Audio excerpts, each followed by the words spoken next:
Hello everyone, study with Linu में आपका स्वागत है। I hope you all are well. आज का जो टॉपिक हम डिस्कस करने वाले हैं बहुत इंपॉर्टेंट टॉपिक है। ये ऑर्गेनिक केमिस्ट्री के अंदर है and the topic name is isomerism. इसमें बेसिकली जो हम डिस्कस करने वाले हैं वो स्टीरियो आइसोमेरिज्म के बारे में डिस्कस करेंगे। बहुत इंपॉर्टेंट होता है, काफ़ी क्वेश्चंस जो आते हैं स्टीरियो आइसोमेरिज्म से पूछे जाते हैं। तो आइसोमेरिज्म को डिफ़ाइन कर लेते हैं। सबसे पहले ये वो कंपाउंड्स होते हैं जो पजेस करते हैं सेम मॉलिक्यूलर फार्मूला को, लेकिन डिफ़र कर जाते हैं दूसरे से in terms of the physical या फिर केमिकल प्रॉपर्टीज़ के। एंड इसी को हम क्या बोलते हैं, आइसोमर बोलते हैं। और इसके फिनोमिना को हम क्या बोलते हैं, आइसोमेरिज्म बोलते हैं। तो यहाँ पे मैं एक लाइन में लिख लेती हूँ, दीज कंपाउंड्स पजेस करते हैं सेम मॉलिक्यूलर फार्मूला को, possess the same molecular formula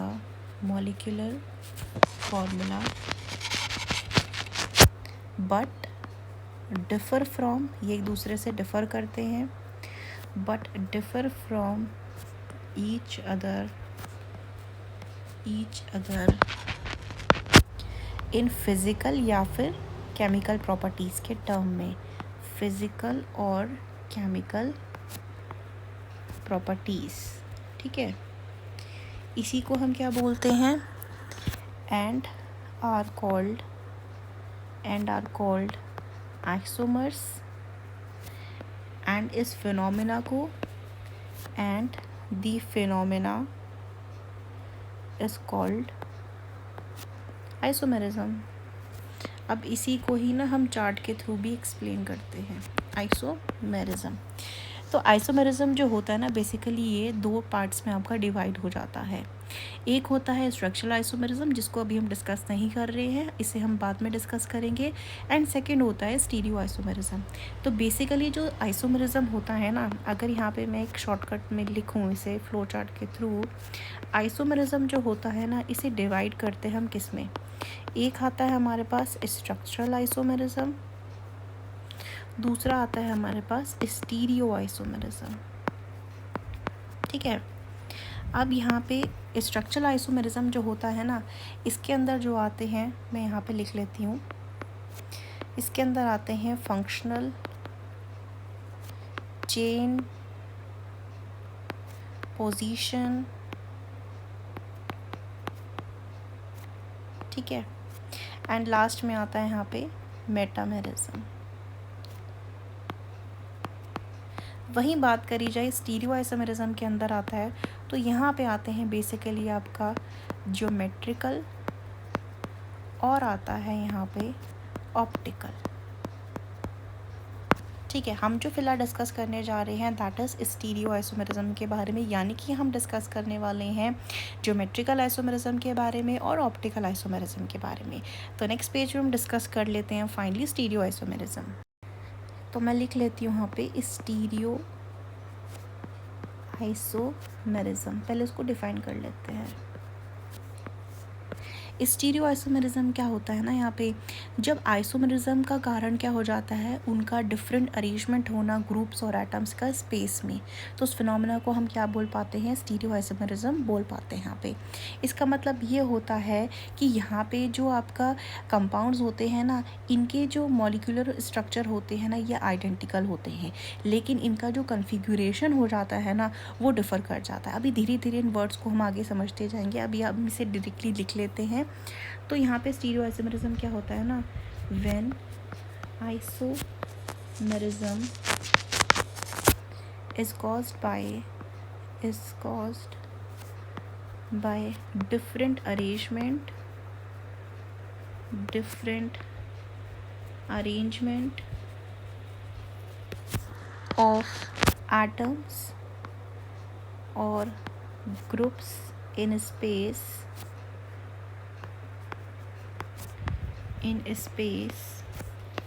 the phenomena is called stereoisomerism. Stereoisomerism. Isomerism. अगर बेसिकली कोई पूछे ना स्टीरियो आइसोमेरिज्म का सेल्फ में मतलब क्या होता है, तो ये ग्रीक वर्ड है सबसे पहली बात तो यहाँ पे ग्रीक वर्ड में जो स्टीरियोस का मतलब होता है ना, ये होता है ऑक्यूपाई कर पाना सेम स्पेस को। अब यहाँ पे हम एक्सप्लेन कर लेते हैं फर्दर आगे जा कर के कि ज्योमेट्रिकल आइसोमेरिज्म क्या होता है। ज्योमेट्रिकल आइसोमेरिज्म, कलर चेंज कर लेते हैं, ज्योमेट्रिकल आइसोमेरिज्म। ज्योमेट्रिकल आइसोमेरिज्म को एक्सप्लेन करते हैं। अभी तक हमने यहाँ पे देखा ना, जो आइसोमेरिज्म होता है वो अराइज कर जाता है किसके वजह से, जो कंपाउंड्स होते हैं उनका मॉलिक्यूलर फॉर्मूला तो सेम होता है, लेकिन उनका क्या होता है, अरेंजमेंट जो होता है ना केमिकल और फिजिकल प्रॉपर्टीज़ में, वो चेंज हो जाता है उनके अरेंजमेंट के बेसिस में। अब हम जो है डिस्कस करने वाले हैं अबाउट आइसोमेरिज्म। यहाँ पे उन कंपाउंड्स का जिसके पास क्या प्रेजेंट होता है, डबल बॉन्ड प्रेजेंट होता है, और वो डिफर करते हैं दूसरे के साथ in respect of arrangement of इनके एटम्स का या फिर ग्रुप्स का अराउंड द डबल बॉन्ड। यानी कि एक डबल बॉन्ड प्रेजेंट होगा, डबल बॉन्ड के इन चारों तरफ में क्या होगा, डिफरेंट अरेंजमेंट के तरीके से यहाँ पे प्रेजेंट होंगे। तो यहाँ पे मैं अगर लिखूँ इसको एग्जांपल के तौर पे मैं एक्सप्लेन करूँ, पहले तो मैं एग्जांपल दे देती हूँ कैसा अरेंजमेंट होता है किसी एक कॉमन से एसिड का। जैसे कि हम यहाँ पे ले लेते हैं मैलिक एसिड ले लेते हैं, ठीक हो गया। मैलिक एसिड का एग्जांपल है, फॉर्मूला होता है इसका कुछ ऐसे रिप्रेजेंटेशन होता है, sorry 1 second, C double bond OH and यहाँ जाता है डबल बॉन्ड एंड ये हो गया C डबल बॉन्ड OH। अब आप यहाँ देख सकते हैं कि जो ये डबल बॉन्ड सेंटर में आ रहा है ना, इस डबल बॉन्ड सेंटर में आने के वजह से हम देख सकते हैं कि इसके लेफ्ट हैंड साइड में देखो H और H है, यानी कि हाइड्रोजन एटम प्रेजेंट है। वहीं हम देख सकते हैं इसके राइट हैंड साइड में क्या है, C double bond OH and C double bond OH present है, यानी कि सेम ग्रुप क्या कर रहे हैं, एक तरफ अलाई कर रहे हैं। एंड इसी का इसको हम ऐसे भी तो लिख सकते हैं ना, H C double bond CH and COOH and COOH। हम इसको ऐसे भी तो लिख सकते हैं ना, है कि नहीं। इसमें क्या हो रहा है, अब हमारा जो सेम ग्रुप एक तरफ आ रहे थे, अब ये क्या हो गया, एक दूसरे के अपोजिट डायरेक्शन में चले गए हैं यहाँ पे। तो ये दो तरीके से क्या है, हम इनको रिप्रेजेंट करके दिखा रहे हैं किसको, मैलिक एसिड को, मैलिक एसिड को। अब कोई पूछे आपसे मैलिक एसिड का यहाँ पे मेल्टिंग पॉइंट कितना होता है, तो मैलिक एसिड का मेल्टिंग पॉइंट जो होता है दैट इज़ 130 डिग्री सेल्सियस होता है। एंड इसी के वजह से जब यहाँ पे इनके पोजीशंस चेंज हो जाते हैं ना, तो अब ये मैलिक एसिड नहीं रह जाता है, अब इसका जो नाम पड़ जाता है वो पड़ जाता है fumaric acid. Just by different space के अरेंजमेंट से इनका प्रॉपर्टीज़ नाम सब चेंज हो जाता है। अब ये क्या बन जाता है, फ्यूमेरिक एसिड बन जाता है, और यहाँ इसका मेल्टिंग पॉइंट कितना बन जाता है, दैट इज़ 286 डिग्री बन जाता है। यानी कि जब हमारा एक तरफ पे ग्रुप अटैच थे दोनों के दोनों, तब ये क्या था, आपका मेल्टिंग पॉइंट इसका कितना निकल के आया, 130 डिग्री, और नाम क्या था इसका, मैलिक एसिड था। अब जब यही ग्रुप क्या चले गए, अपोजिट डायरेक्शन में चले गए हैं, तो इनका मेल्टिंग पॉइंट भी चेंज हो गया, इनकी केमिकल प्रॉपर्टीज़, फिजिकल प्रॉपर्टीज़ सब चेंज हो गया है। एंड इस कंपाउंड का क्या नाम बन करके आया, हमारे पास फ्यूमेरिक एसिड नाम बन के आया है, जिसका मेल्टिंग पॉइंट कितना चला गया है, 286 डिग्री चला गया है। वहीं एक और एग्जांपल हम ले लेते हैं, यहाँ पे सेकंड है कार्बन डबल बॉन्ड, कार्बन, यहाँ है हाइड्रोजन, यहाँ है हाइड्रोजन, इधर है Br एंड इधर भी है Br। इसका नाम होता है 1,2, एक सेकेंड, 1,2 डाइब्रोमो मीथेन हो गया, मीथेन, क्योंकि डबल बॉन्ड है ना यहाँ पे। अब इसको अगर इन सारे जो यहाँ पे ग्रुप्स प्रेजेंट हैं इनको मैं अपोजिट कर देती हूँ, यानी कि H C, यहाँ एक second, H C Br double bond CH and Br। अब क्या हो जाएगा, इसका नाम चेंज हो जाएगा, क्योंकि पोजीशन क्या होगी यहाँ पे H और Br की चेंज हो गई है। तो अब ये क्या हो जाएगा, 1,2 डाई ब्रोमो मीथेन। पर यहाँ पे जो दोनों के नाम में चेंजेस के साथ जो ऐड होता है चीज़, ये हो जाता है ट्रांस और ये हो जाता है सिस। यानी कि जब सेम ग्रुप सेम तरफ प्रेजेंट होते हैं डबल बॉन्ड कार्बन एटम के, तो उसको हम क्या बोलते हैं, सिस। ये दोनों का डिफरेंस है। वहीं जब सेम ग्रुप जो होते हैं डबल बॉन्ड के अपोजिट साइड में प्रेजेंट होते हैं, तो उसको हम क्या बोलते हैं, यहाँ पे ट्रांस बोलते हैं। I hope this is clear to you. And यहाँ पे मेल्टिंग पॉइंट की बात करी जाए तो इसका मेल्टिंग पॉइंट हो जाता है 53 डिग्री एंड इसका हो जाता है आपका 65 degree. I hope it is clear to you. Next page में हम और प्रॉपर्टीज़ इसके बारे में डिस्कस करते हैं। तो अब आप यहाँ से क्या समझ के आया, अब बेसिक जनरल फार्मूला के फॉर्म पे हम इसे देखते हैं यहाँ पे, यानी कि जो डबली बॉन्डेड कार्बन एटम होता है इसमें जो दो डिफरेंट ग्रुप्स होते हैं ना, जब वो अलाई कर जाते हैं अपोजिट डायरेक्शन में आकर के, तब यहाँ पे क्या कहलाया जाता है, ये ट्रांसफॉर्म। और जब ये अलाइन करते हैं डबल बॉन्डेड कार्बन एटम के सेम साइड में, तब इसको हम क्या बोलते हैं, सिस फॉर्म बोलते हैं। यानी कि हमारे पास दो फॉर्म होती हैं जो एग्जिबिट करता है ज्योमेट्रिकल आइसोमेरिज्म। पहला हम लिख सकते हैं यहाँ पे ए सी एक्स, ऐसे जनरल एग्जाम्पल के तौर पे हम यहाँ पे समझ रहे हैं सी एक्स, ये क्या कहलाएगी, सिस फॉर्म कहलाती है। एंड वही A C X double bond C X and A, ये क्या कहलाएगी, आपकी ट्रांसफॉर्म कहलाती है। ठीक हो गया।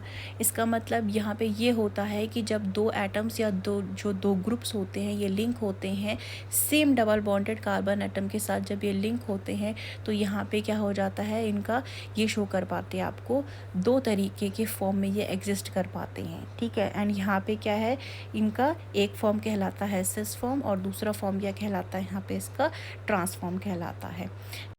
तो हम यहाँ पे ज्योमेट्रिकल आइसोमेरिज्म को डिफाइन कर लेते हैं। ज्योमेट्रिकल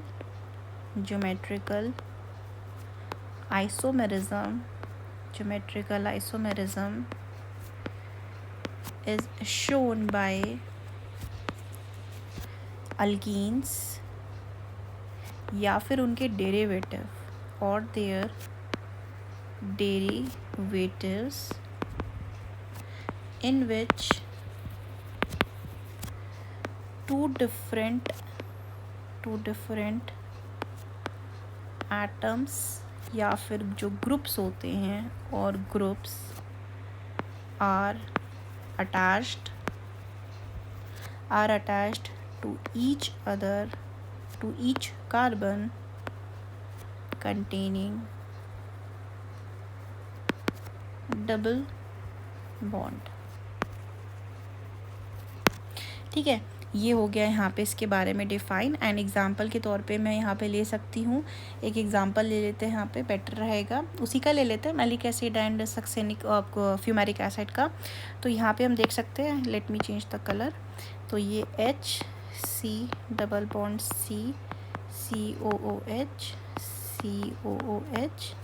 एंड H, ये क्या हो जाएगा हमारा मैलिक एसिड, या फिर इसको हम किस तरीके से भी जान सकते हैं, सिस फॉर्म से भी जान सकते हैं।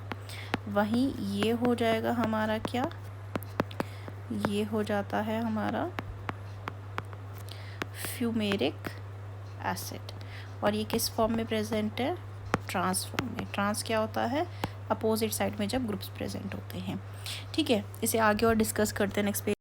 अब हम बेसिकली डिस्कस कर लेते हैं स्टेबिलिटी के बारे में। सिस और ट्रांस आइसोमर्स तो हमें यहाँ पे मिल गए हैं, अब इनकी स्टेबिलिटी के बारे में भी हम जान लेते हैं कि इसमें स्टेबल कौन सा फॉर्म होता है। तो मैं यहाँ हेडिंग लिख लेती हूँ, स्टेबिलिटी ऑफ सिस ट्रांस, या फिर इसको क्या बोल सकते हैं हम, ज्योमेट्रिकल आइसोमर्स भी बोल सकते हैं, ज्योमेट्रिकल आइसोमर्स। स्टेबिलिटी के बारे में जान लेते हैं। हम जानते हैं जो ट्रांस आइसोमर होता है ना एल्कीन्स का, ये यूजुअली ज़्यादा स्टेबल होते हैं, कंपैरिजन करा जाता है जब इसका सिस आइसोमर से। तो यहाँ पे हम रिएक्शन से देख सकते हैं, ये क्लियर हो जाता है। अगर हम कंसिडर करते हैं ना यहाँ पे सिस और ट्रांस आइसोमर को, जैसे कि यहाँ देखते हैं, बना लेते हैं, ए जनरल एग्जाम्पल के तौर पर ले रहे हैं यहाँ पे हम, ये हो गया एंड ये है हमारा क्या, सिस आइसोमर, एंड वही ए डबल बॉन्ड ए, ये हो गया हमारा ट्रांस आइसोमर। अब यहाँ पे आप देखो ध्यान से, ए को हम क्या लेते हैं यहाँ पे, ये ए जो है हमारा यहाँ पे कोई बल्कि ग्रुप प्रेजेंट है। ठीक है, ए हमारे पास क्या है, कोई बल्कि ग्रुप प्रेजेंट है। अगर इसका कंपैरिजन यहाँ पे करते हैं हम किससे, बी के कंपैरिजन में। एग्जाम्पल की बात हम यहाँ पे ले लेते हैं, जैसे कि हम यहाँ ले रहे हैं एग्जाम्पल में CH3 CH double bond CH and CH3। तो यहाँ पे हमारा CH3 क्या है, ये बल्की ग्रुप है जो कि प्रेजेंट है। एंड ये जो ये बल्की ग्रुप यहाँ पे प्रेजेंट है ना, ये देखो बहुत क्लोज है किससे, दूसरे बल्की ग्रुप से, यानी कि दूसरे A से। तो ये A और ये A क्या है एक दूसरे से, कलर चेंज कर लेते हैं, ये दोनों A क्या है एक दूसरे के काफ़ी क्लोज है ना, यहाँ दिख रहा है हमें, ये एक दूसरे से काफ़ी क्लोज है, जिसकी वजह से इनके बीच में क्या हो जाता है, रिपल्शन हो जाता है यहाँ पे। और रिपल्शन क्यों हो रहा है, क्या वजह है इसकी, it is due to the overlapping of electron cloud जो होता है दोनों ग्रुप्स का। ये क्या करता है, आपस में ओवरलैप करता है, करने की कोशिश करता है यहाँ पे, इसका भी इलेक्ट्रॉन क्लाउड और इसका इलेक्ट्रॉन क्लाउड, ये क्या करते हैं, आपस में ओवरलैप करने की कोशिश करते हैं, जिस वजह से क्या होता है यहाँ पे इनके बीच में रिपल्शन क्रिएट होता है। रिपल्शन हमें पता है ना, रिपल्शन क्रिएट होने के वजह से क्या हो जाएगा, लेस स्टेबल हो जाता है। अगर वही इस चीज़ का हम कंपैरिजन करते हैं ट्रांसफॉर्म में, तो देखो एक ये CH3 वाला बल्की ग्रुप हमारे पास यहाँ प्रेजेंट है, और दूसरा ये बल्की वाला ग्रुप यहाँ पे प्रेजेंट है। अब ये क्या एक दूसरे से दूरी पे है ना, 180 डिग्री के कह सकते हैं, एक दूसरे से दूरी पे है, जस्ट अपोजिट है एक दूसरे के। तो यहाँ पे क्या होगा, जो ये एक्सपीरियंस होता है रिपल्शन का बहुत कम हो जाता है, जिस वजह से जो ट्रांसफॉर्म होती है ना, ये क्या होती है, स्टेबल होती है ज़्यादा। कंपैरिजन किससे जब हम करते हैं, इसका कंपैरिजन करते हैं हम किससे, सिस फॉर्म से कंपैरिजन करते हैं, तो ये इसका रीज़न हो जाता है। ठीक है, अब हम आगे चल के इसकी और प्रॉपर्टीज़ जो है उसे डिस्कस कर लेते हैं। अब हम डिस्कस कर लेते हैं यहाँ पे इनकी फिजिकल प्रॉपर्टीज़, जिसमें सबसे पहला आता है हमारे पास डाइपोल मूवमेंट। ठीक है, डायपोल मूवमेंट आता है यहाँ पे। अब जो हम डिस्कस कर रहे हैं फिज़िकल प्रॉपर्टी आती है ये, दैट इज़ डायपोल मूवमेंट। तो यहाँ पे जो डायपोल मूवमेंट होता है ना ट्रांस आइसोमर्स का, ये क्या होता है, बेसिकली लेस डायपोल मूवमेंट को शो करते हैं then that of the cis isomers. जो रीज़न है ना इसका, उसको हम यहाँ पे बनाते हैं। पहले एक एग्जांपल लेते हैं मॉलिक्यूल का, दैट इज़ 1,2 डाइक्लोरो इथाइलिन का एग्जांपल से हम एक्सप्लेन करते हैं।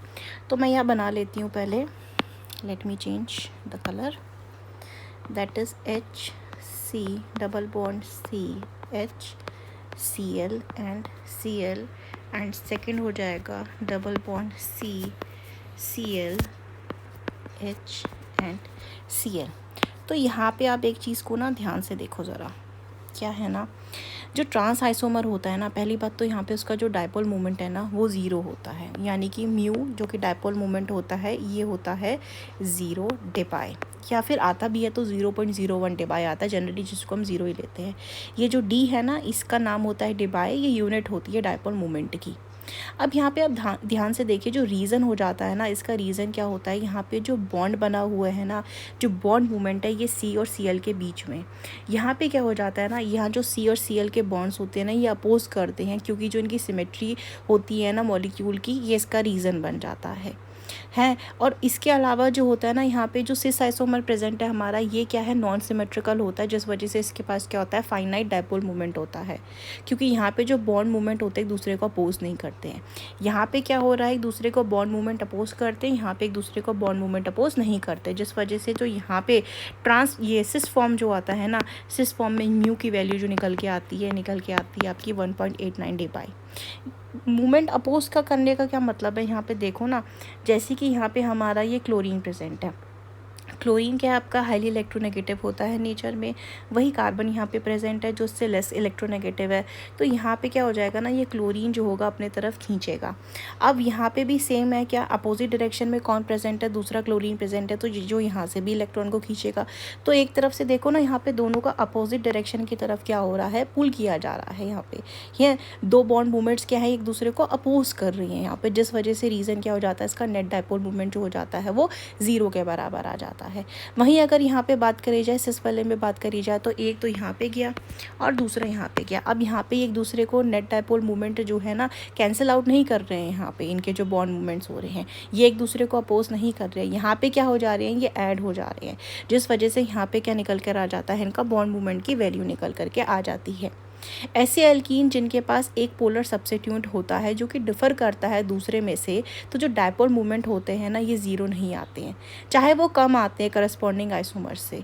अगर यहाँ पे हम देखते हैं ना, एक सब्स्टिट्यूएंट हो जाता है जो कि इलेक्ट्रॉन डोनेटिंग ग्रुप है। दूसरा एग्जांपल लेके हम यहाँ पे देखते हैं, जैसे कि HCCl and double bond CCH3 and यहाँ प्रेजेंट है हमारे पास H, और दूसरा हो जाएगा हमारे पास HCCl double bond CH, and ये हो जाएगा CH3।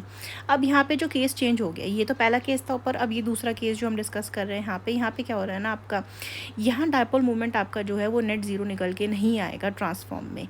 रीज़न क्या हो जाता है, यहाँ पे क्या प्रेजेंट हो गया, एक इलेक्ट्रॉन डोनेटिंग ग्रुप प्रेजेंट हो गया। इलेक्ट्रॉन डोनेटिंग ग्रुप क्या करेगा, यहाँ पे इलेक्ट्रॉन की सप्लाई करवाएगा। ये Cl क्या है, इलेक्ट्रॉन विड्रॉइंग ग्रुप है, being highly electronegative in nature. Then carbon ये क्या करेगा, इलेक्ट्रॉन की अपनी तरफ पुल करेगा, और वहीं यहाँ पे CH3 क्या प्रेजेंट है, ये है इलेक्ट्रॉन डोनेटिंग ग्रुप।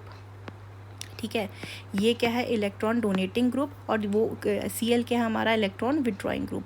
अब यहाँ पे जो बॉन्ड होता है ना, इनका जो बॉन्ड मूवमेंट होता है, यहाँ पे क्या हो जाती है, ये फुली एडिटिव हो जाती है नेचर में, यानी कि ये जुड़ जाती है, एडिटिव यानी जुड़ जाती है। इस वजह से इस केस में क्या हो जाता है, जो ट्रांस आइसोमर होते हैं ना, यहाँ पे इनका डायपोल मूवमेंट क्या हो जाता है, वो बढ़ जाता है। किसके कंपेरिजन में, सिस वाले के कंपेरिजन में बढ़ जाएगा, क्योंकि सिस में क्या होगा, ये खींच के यहाँ पे लेके जा रहा है, ये यहाँ से खींच करके इधर को लेकर के जा रहा है, ये इधर ऐड कर रहा है। तो यहाँ पे किसका डायपोल मूवमेंट हो जाएगा, ट्रांस का ज़्यादा हो जाता है कंपैरेटिवली सिस से। तो वैल्यू जो आती है that is 1.97 D by, and यहाँ पे म्यू आपकी वैल्यू जो आती है दैट इज़ 1.71 डी बाई। ज़्यादा डिफरेंस नहीं होता है, लेकिन हाँ डिफरेंस होता है। यहाँ पे कौन किसकी ज़्यादा आ जाती है, ट्रांस की, और इधर किसकी रहती है, पहले केस में सिस की। रीज़न क्या प्रेजेंट है, पहले में दोनों इलेक्ट्रॉन विड्रॉइंग ग्रुप प्रेजेंट है, और यहाँ सेकेंड केस में क्या प्रेजेंट है हमारे पास, सेकेंड केस में हमारे पास कौन प्रेजेंट है, यहाँ प्रेजेंट है हमारे पास एक इलेक्ट्रॉन डोनेटिंग ग्रुप यहाँ पे प्रेजेंट है। इस करके जो इट इज़ पॉसिबल असाइन करना कॉन्फ़िगरेशन को to a pair of isomers on the basis of dipole moment के, ताकि प्रोवाइड जो that will be provided the nature of the substituent जो हो जाता है ये नोन हो जाता है। नेक्स्ट प्रॉपर्टी को डिस्कस करते, अब हम डिस्कस कर रहे हैं मेल्टिंग पॉइंट के बारे में। जनरल अगर हम देखें तो जो ट्रांस आइसोमर होते हैं ना, इनके पास ग्रेटर सिमेट्री जो होती है वो प्रेजेंट होती है then that of corresponding cis isomer के। इस वजह से क्या होता है, ये आपका पैक हो जाता है बहुत आसान तरीके से क्रिस्टल लैटिस में, एंड हैंस इसका जो मेल्टिंग पॉइंट होता है ना वो ज़्यादा हो जाता है then that of the cis compound के, जिनके क्या होते हैं, लो मेल्टिंग पॉइंट होते हैं। सिंस यहाँ पे क्या होता है, ये लेस सिमेट्रिकल होते हैं, तो इसका जो पैक होता है ना, अरेंजमेंट होना, ये क्या क्रिस्टल लैटिस में क्या होता है, लेस होता है सिमेट्री के वजह से। और इसके अलावा यहाँ पे क्या होता है, जो इंटरेक्शन फोर्सेस होते हैं ना इनके आपस में मॉलिक्यूल्स के बीच में क्रिस्टल लैटिस में, वो भी क्या होती हैं, वीक होती हैं। तो वीकर फोर्सेस जो होती है अट्रैक्शन के वजह से आसानी से जो बॉन्ड होता है ना यहाँ पे वो टूट जाता है जब वो डिसॉल्व होता है किसी सॉल्वेंट में। एंड यहाँ पे क्या हो जाता है, जो सॉल्युबिलिटी की अगर यहाँ बात करी जाए तो वो सिस आइसोमर्स की क्या होती है, ज़्यादा होती है then that of the trans isomers. वही सिस कंपाउंड जो होते हैं ना, इनके पास ये भी देखा गया है कि ये they have higher heat of formation and ionization constant as acids. Reason क्या हो जाता है इसका, ड्यू टू डिफरेंस रहता है इनकी प्रॉपर्टीज़ में, ये समटाइम पॉसिबल हो जाता है इसको असाइन करना to the pair of geometrical isomers. तो रीज़न आई होप यहाँ पे क्लियर हो जाएगा, सिमेट्री प्रेजेंट होती है। एग्जाम्पल के तौर पे मैं यहाँ पे ले लेती हूँ, जैसे कि एग्जाम्पल लिया है मैंने यहाँ पे, 1 सेकेंड, ये एग्जाम्पल हम ले लेते हैं। यहाँ पे ये COH ये हमारा सिस फॉर्म हो गया है, एंड यहाँ पे ये क्या है हमारा ट्रांसफॉर्म ले लेते हैं। ठीक है, ये है हमारा ट्रांसफॉर्म। अब देख सकते हो ना यहाँ पे क्या प्रेजेंट है हमारे पास, यहाँ पे हमारे पास सिमेट्री प्रेजेंट हो जाती है। ठीक है ना, सिमेट्री प्रेजेंट है हमारे पास, ट्रांस आइसोमर के पास ग्रेटर सिमेट्री होती है देन दैट ऑफ दी आपके सिस आइसोमर से। तो यहाँ पे हमारे पास क्या प्रेजेंट है, सिमेट्री प्रेजेंट है। सिमेट्री प्रेजेंट होने के वजह से जो होता है इसका जो मेल्टिंग पॉइंट होता है ना वो बढ़ जाता है बजाय किसके, सिस आइसोमर से। यहाँ पे नेक्स्ट यहाँ पे डिस्कस कर लेते हैं chemical methods by chemical methods. ठीक है, केमिकल मेथड्स के बारे में हम यहाँ पे जान लेते हैं। जो फॉर्मेशन हो जाता है ना साइक्लिक मॉलिक्यूल का ओपन चेन स्ट्रक्चर्स में से, ये बहुत आसान हो जाता है जब ये रिएक्ट करते हैं, जो इनके रिएक्टिंग ग्रुप्स जो होते हैं ना एक दूसरे के आसपास में होते हैं। एग्जांपल के तौर पे हम यहाँ पे ले लेते हैं, जैसे कि ये इसी का एग्जांपल ले लेते हैं मैलिक एसिड का। मैलिक एसिड हमारे पास यहाँ पे प्रेजेंट है, जहाँ पे यहाँ कार्बन है C double bond OH and double bond CH COH। अब यहाँ पे हम देख सकते हैं आसानी से कि मैलिक एसिड में क्या हो रहा है ना, यहाँ पे ये सिस फॉर्म है इसका। सिस फॉर्म में यहाँ पे जब इसका रिएक्शन होता है ना CH3 COCl के साथ, तब यहाँ पे क्या हो जाएगा HC double bond C H, ये तो ऐसे ही रहेंगे। अब यहाँ पे क्या हो जाएगा CO एंड ये O प्लस यहाँ से H2O रिमूव हो जाएगा, यानी कि ये हो जाता है H2O जब यहाँ से रिमूव हो जाता है तो यहाँ पे क्या हो जाता है, इनका बॉन्ड का फॉर्मेशन हो जाता है। तो ये क्या बना देता है, अब इसका नाम क्या हो जाता है, इसका नाम हो जाता है मैलिक एनहाइड्राइड। एनहाइड्राइड का मतलब क्या होता है, यहाँ पे रिमूवल ऑफ वाटर। अब यहीं पे ट्रांसफॉर्म में बना के देखो तो ट्रांसफॉर्म में बन ही नहीं पाएगा। क्यों नहीं बन पाएगा, क्योंकि ट्रांसफॉर्म में क्या है, यहाँ पे जो यहाँ पे इनके सेम ग्रुप है ये कहाँ आ गए हैं, ये अब अपोजिट तरफ आ गए हैं। तो अपोजिट तरफ की वजह से यहाँ पे कोई भी एनहाइड्राइड का फॉर्मेशन यहाँ पे नहीं होने वाला है। ठीक है, ये रीज़न है। इसका एग्जाम्पल हमने किससे लिया है, ये मैलिक एसिड है। ये मैलिक एसिड से यहाँ पे क्या हो रहा है, इसका फॉर्मेशन हमने दिखाया है। अब नेक्स्ट हम यहाँ पे डिस्कस कर लेते हैं इंटर कन्वर्जन के बारे में ज्योमेट्रिकल आइसोमर्स के। इंटर कन्वर्जन ऑफ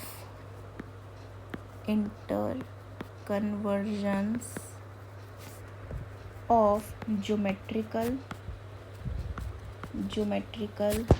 आइसोमर्स, इसे डिस्कस कर लेते हैं।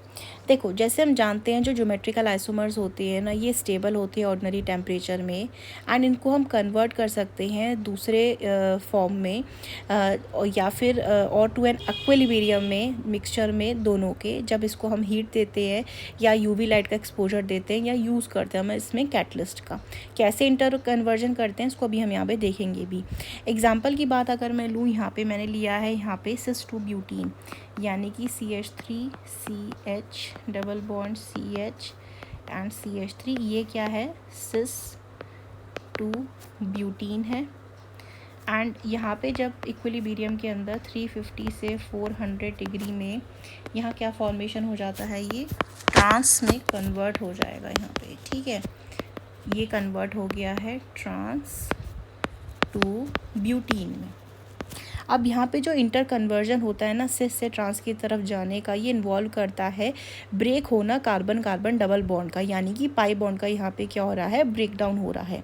तो ये जो क्लीवेज होता है ना कार्बन कार्बन में डबल बॉन्ड का ब्रेक होने का, ये रिक्वायर करता है एनर्जी को, ये एनर्जी रिक्वायर करता है, तभी क्या होगा, यहाँ पे ब्रेक डाउन होगा। तो जो रूम टेम्परेचर होता है ना, एक इनसफिशियंट प्रपोर्शन ऑफ कोलिजन जो होते हैं पजेस करते हैं एनर्जी को, एंड हेंस जो रेट होता है ना इंटर कन्वर्जन का, वो लो हो जाता है। देखो, रूम टेम्परेचर में कंडीशन क्या हो जाती है ना, यहाँ पे लो हो जाता है इनका कन्वर्जन होना, इंटर कन्वर्जन होना बेसिकली। इस करके यहाँ पे क्या होता है ना, इंक्रीज़ करा जाता है टेम्परेचर को, सूटेबल टेम्परेचर प्रोवाइड करवाया जाता है, तब यहाँ पे क्या होता है, इंटर कन्वर्जन हो पाता है। कैसे होता है इसे देखते हैं। कलर चेंज कर लेती हूँ मैं यहाँ, ध्यान से देखो कैसे कन्वर्ट होता है। यहाँ पे सबसे पहले हमारे पास ये है, सिस फॉर्म में मॉलिक्यूल प्रेजेंट है, C double bond C CH3 and H, ये क्या फॉर्म है, सिस फॉर्म है ना। अब यहाँ पे इक्विलिब्रियम में ये प्रेजेंट है, हमें पता है। अब यहाँ से क्या हो रहा है ना, ये इलेक्ट्रॉन इसने अपने ले लिए बॉन्ड के, ये इसने अपने ले लिए, तो यानी कि अब इसके पास क्या बचा, CH single bond C CH3H, और यहाँ पे क्या है, इनके इलेक्ट्रॉन आपस में इनके पास है। अब यहाँ पे क्या हो रहा है, इसका रोटेट होना है, ये क्या हो रहा है, यहाँ पे रोटेट हो रहा है। अब रोटेट होने के वजह से ये किस में कन्वर्ट हो जाता है आपका, अब यहाँ पे क्या आ जाएगा, CH3C।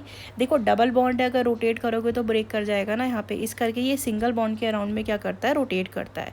तो C अब यहाँ पे क्या आ जाएगा, रोटेट करने से जो ये नीचे का है, ये ऊपर की तरफ चल जाएगा, ऊपर नीचे आ जाएगा, क्योंकि ये वाला कार्बन रोटेट हुआ है यहाँ पे आ जाएगा H, इनके इलेक्ट्रॉन्स इनके पास वापस हैं, और यहाँ पे क्या रह जाएगा हमारे पास वापस CH3।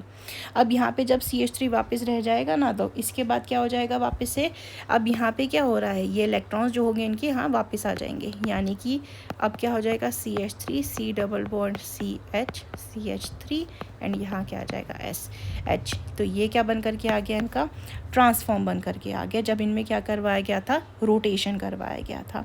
तो इससे किसका क्या हो रहा है, यहाँ पे इंटर कन्वर्जन हो रहा है, किसका, यहाँ पे inter conversion of the geometrical isomers हो रहा है यहाँ पे, जैसे कि हम यहाँ पे देख सकते हैं। आई होप ये जो चीज़ है आप लोगों को यहाँ पे क्लियर हुई होगी। ये था हमारा डिस्कशन जो हमने किया है basic about geometrical isomers, and इसके बाद जो है हम डिस्कस करने वाले हैं ऑप्टिकल आइसोमरिज्म के बारे में हमारी नेक्स्ट वीडियो में। So if you like this session informative, like share and subscribe. Thank you for watching this video.